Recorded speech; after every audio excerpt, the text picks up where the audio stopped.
The morning streets of Paris fill with slow, deliberate movement. Veterans in worn coats make their way past cafes and offices, medals catching the light as Treasury clerks unlock heavy doors. There's no spectacle, no parade, only routine. Papers are stamped. Payments are processed. The state honors its soldiers.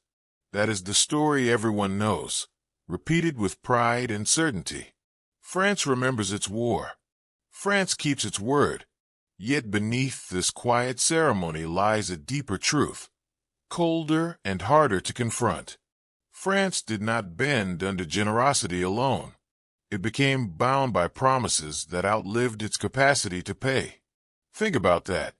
A nation victorious in war, respected abroad, administratively strong, yet quietly cornered by obligations it could never fully unwind.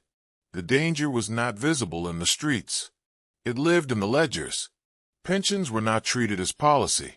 They were treated as moral law. Once granted, they became sacred, untouchable, and politically explosive. No government wanted to be seen questioning the worth of sacrifice. Each payment was framed as justice, not expense. Each increase was protection, not expansion. Over time, this framing hardened into consensus. Pensions were not debated. They were assumed. The stakes were immense because these payments were never temporary. They were permanent claims on the future. Every veteran added another line to the state's obligations, stretching forward not for years, but for decades. Widows, dependents, survivors all followed. The cost did not peak and decline. It accumulated, quietly, relentlessly. France had emerged from war with authority and confidence. Its institutions were intact. Its bureaucracy was experienced. There was no sense of emergency when these commitments were made. Victory created space for generosity. Stability encouraged permanence. In the glow of success, the future seemed large enough to absorb anything. Few asked what would happen when memory outlasted revenue. Behind closed doors, some officials noticed the arithmetic. Promises fixed in law do not adjust when conditions change. Revenues rise and fall. Obligations do not. Each year added new layers without removing old ones. Budgets became less about choice and more about compliance. But these concerns rarely reached the public. To raise them openly risked appearing ungrateful, even disloyal. Imagine sitting in a committee room, surrounded by files of names and entitlements, each one tied to real loss and real suffering. Cutting such payments felt unthinkable. Delaying them felt dangerous. Reform felt like betrayal. Moral obligation crowded out financial debate. The state did not merely owe money. It owed honor. This is where the tension begins to take shape.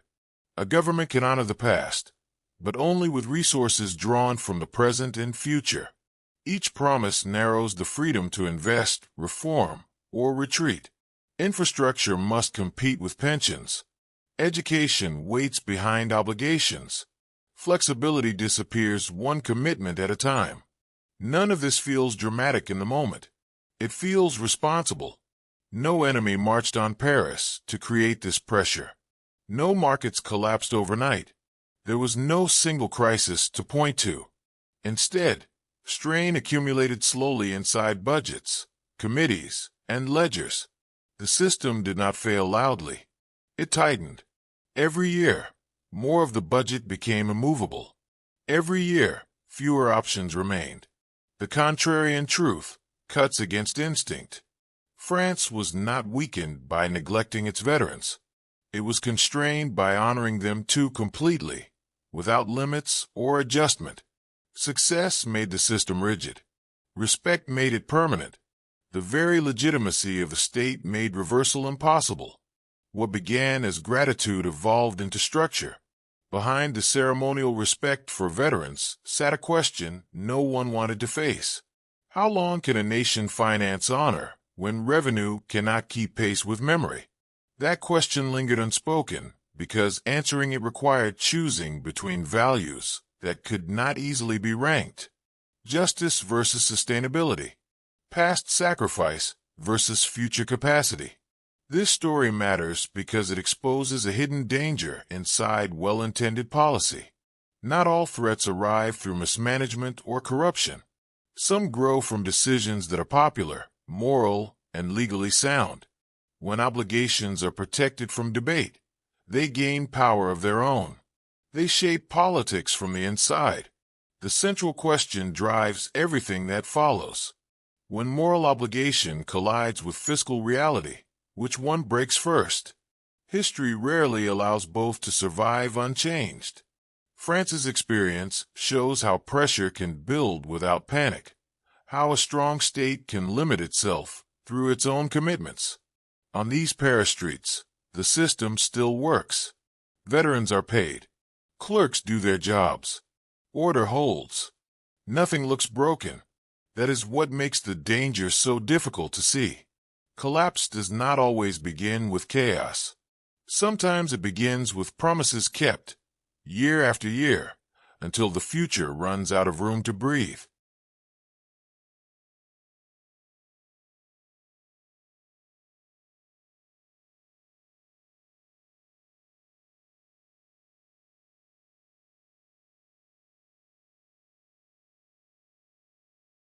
For years, France appeared financially solid.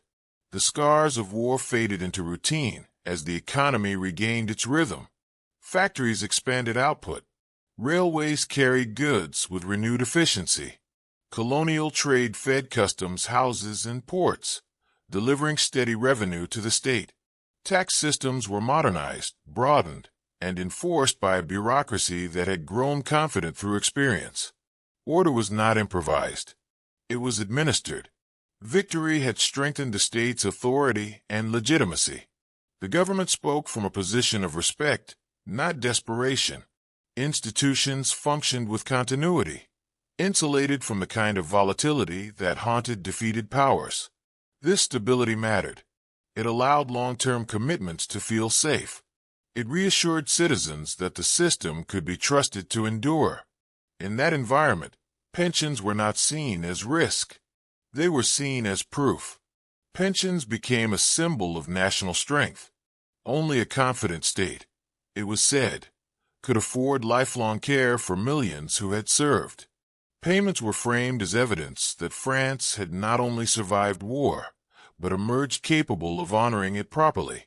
Each disbursement reinforced the idea that the Republic stood behind its promises. Reliability became identity. The administrative machinery supporting these payments worked with precision. Files were maintained. Schedules were met. Appeals were processed. The efficiency of the system reinforced trust in government. Veterans and families experienced the state not as distant, but as present and dependable. That experience mattered politically.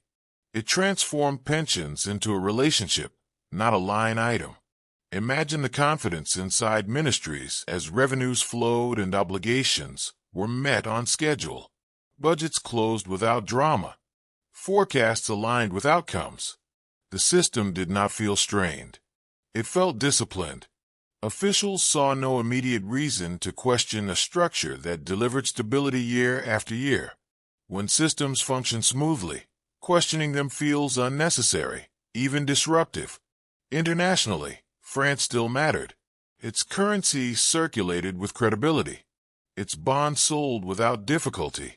Investors viewed the state as reliable, backed by a diversified economy and administrative depth. There was no sense of fragility from the outside. On the contrary, France appeared anchored by its institutions and protected by its scale. To observers abroad, the pension system looked manageable, even admirable. The numbers were large, but so was the country. So many contributors, so many taxpayers, such a broad base of support. The scale itself created reassurance. Size was mistaken for flexibility. Permanence was mistaken for resilience. That belief was powerful. It delayed hard questions. It discouraged reform. Political leaders had little incentive to challenge a system that delivered peace and legitimacy. Any attempt to reopen pension terms risked public backlash. Veterans were organized, vocal, and morally unassailable.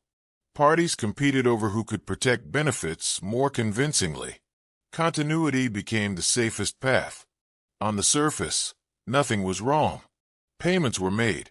Order held. The machinery of state ran smoothly. France did not look like a country under pressure. It looked like one that had mastered complexity.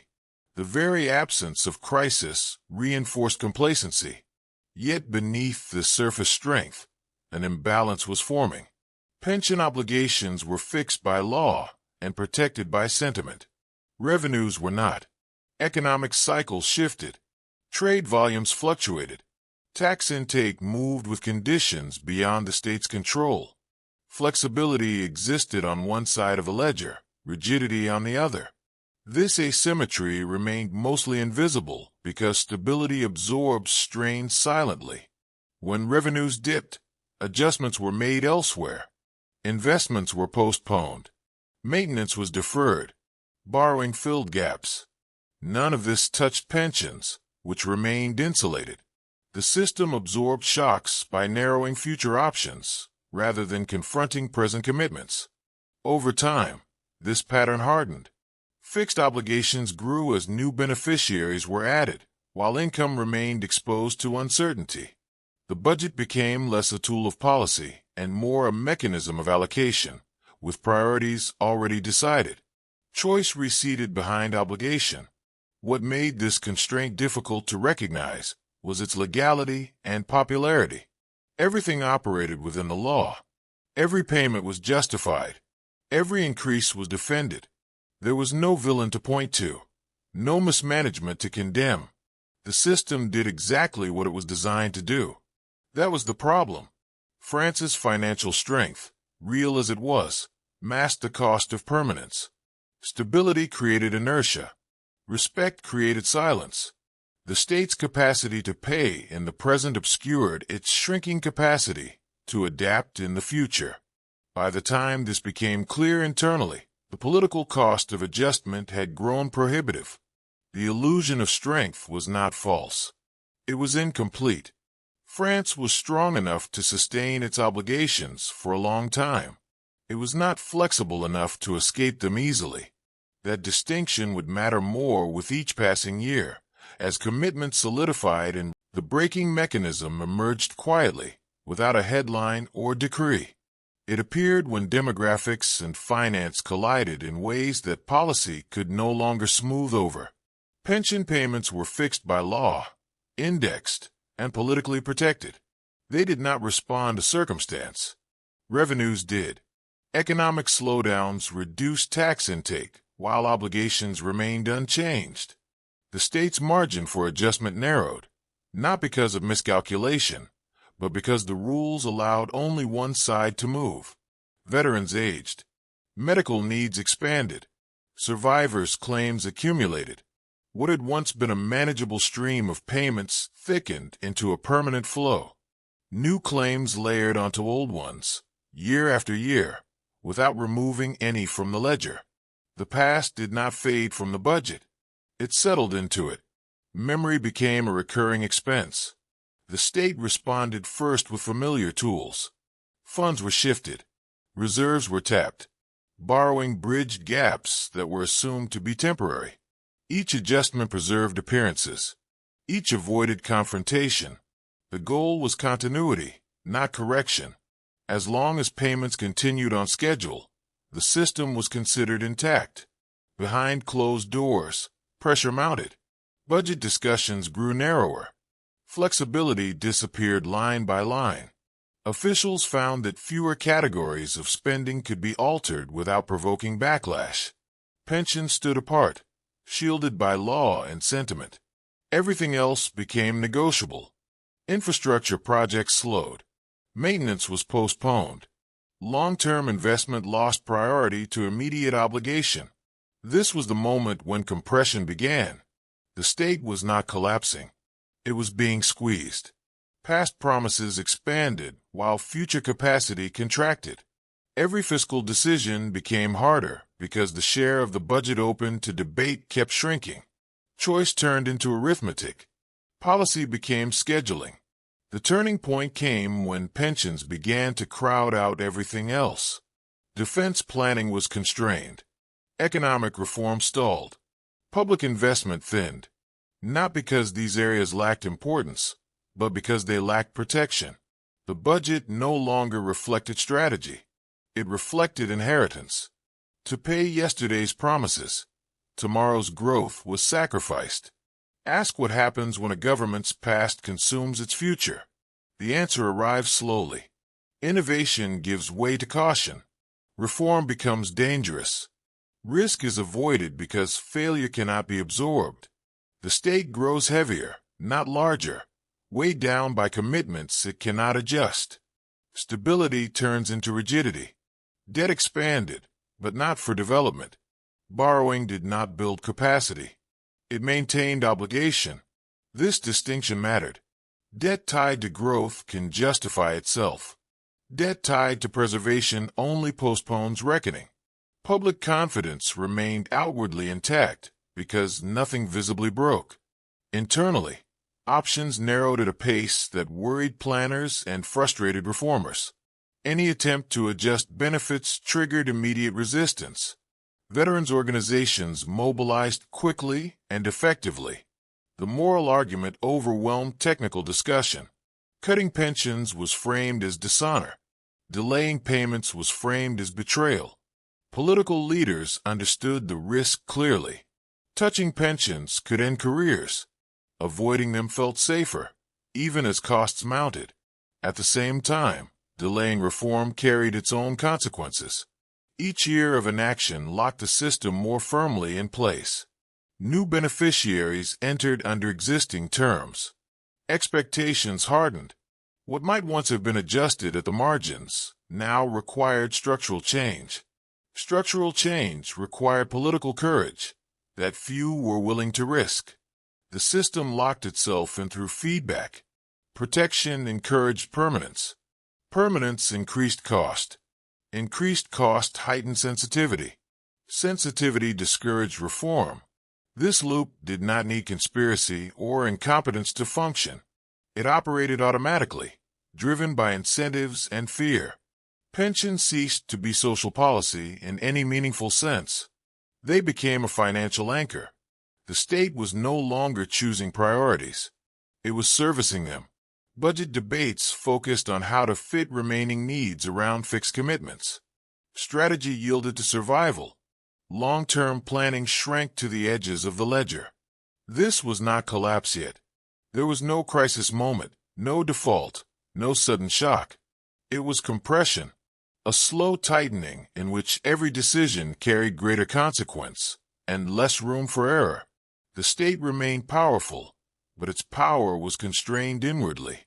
Authority existed, but freedom of action did not. What made this phase so dangerous was its subtlety. Citizens saw pensions paid and assumed strength. International observers saw stability and assumed control. Only those inside the machinery felt the weight accumulating.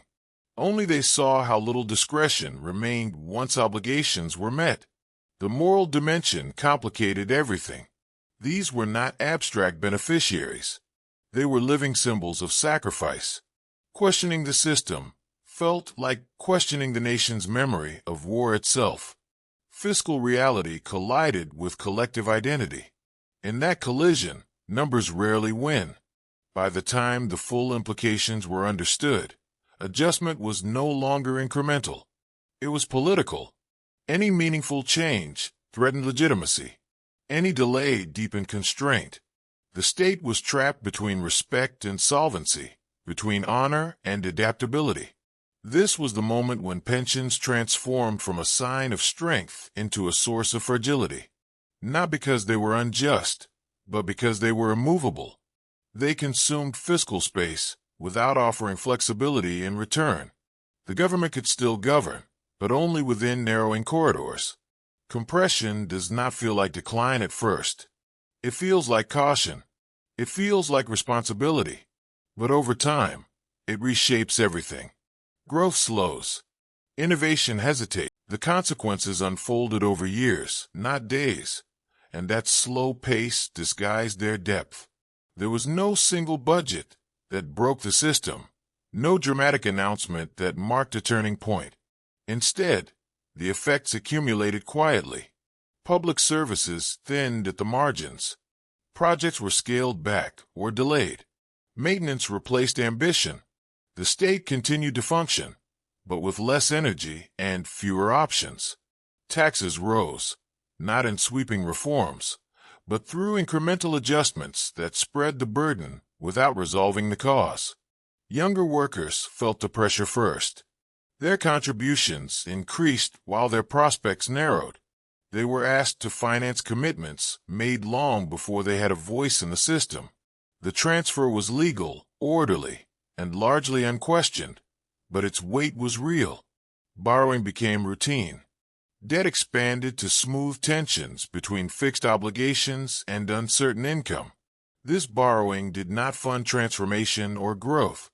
It preserved continuity. It allowed the system to keep moving without confronting its own rigidity. Over time, that distinction mattered more than the totals themselves. Debt tied to preservation offers no escape. It only buys time. Veterans continued to be paid, as promised. The state never abandoned them. That constancy became a point of pride. Yet it came at a national price that was rarely acknowledged openly. Economic flexibility disappeared. Crisis response weakened. When new challenges emerged, the state reacted cautiously, constrained by commitments that could not be touched. Long after the guns fell silent, the war continued inside the balance sheet. Each budget carried the past forward, converting memory into expenditure.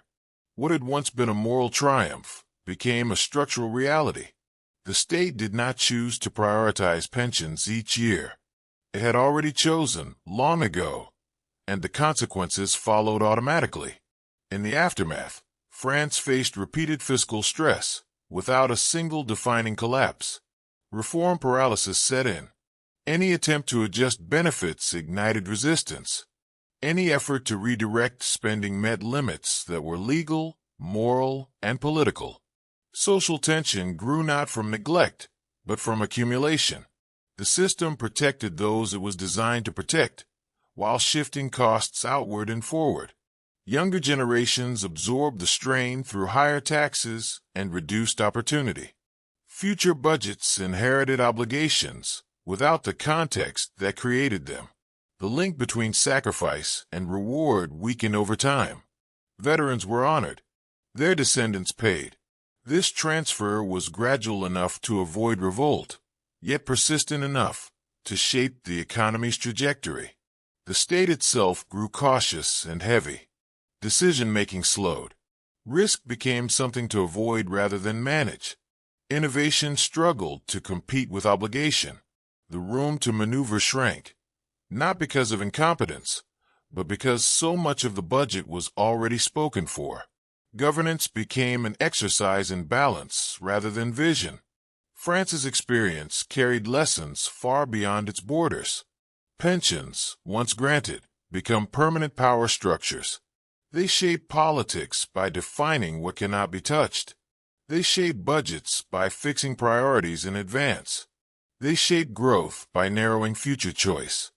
This is not a flaw unique to one country or one era.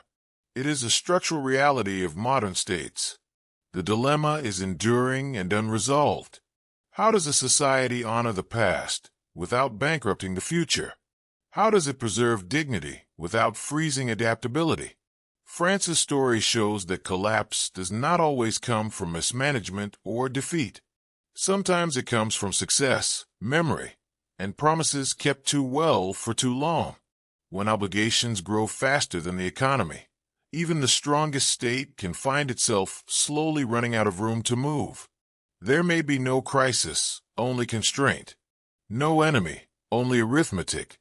The danger lies not in excess generosity, but in generosity that cannot adjust when conditions change. France did not fail its veterans. It honored them. The cost was paid elsewhere over time, by those who inherited a system with less freedom than it appeared to have. That is the quiet trade-off hidden inside permanent commitments. Respect becomes rigidity. Stability becomes weight. This pattern continues to confront modern governments. Demographics shift. Economies cycle. Obligations endure. The question is never whether promises should matter. It is whether they can remain sacred without consuming the future they are meant to protect. France's experience is a reminder written in budgets rather than ruins. Power does not vanish overnight. It narrows. Choice does not disappear suddenly.